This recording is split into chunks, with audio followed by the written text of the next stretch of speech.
ఆయన ధర్మశాస్త్రము మనకి సంతోషాన్ని ఇవ్వకపోతే, నా శ్రమ, నా కష్టం ఉందే, నా శ్రమంతా కూడా నశించిపోతుంది, వేస్ట్. ప్రేమైన దేవుని బిడ్డలారా, ధర్మశాస్త్రమును అనుసరించిన వాడు, వాక్యమును అనుసరించిన వాడు పాడైపోడు.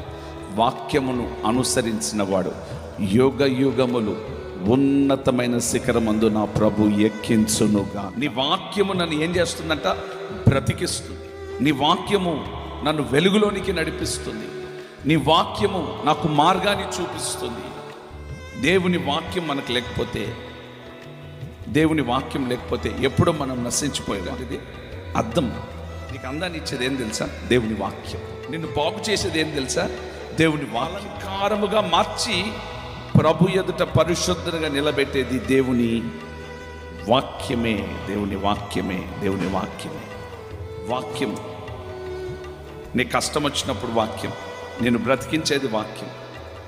నీకు ఏ సమస్య వచ్చిన వాక్యాన్ని నువ్వు చూసినప్పుడు వాక్యము నిన్ను సరిచేసి ఉన్నతమైన శిఖరానికి నిన్ను ఎక్కించును గాక.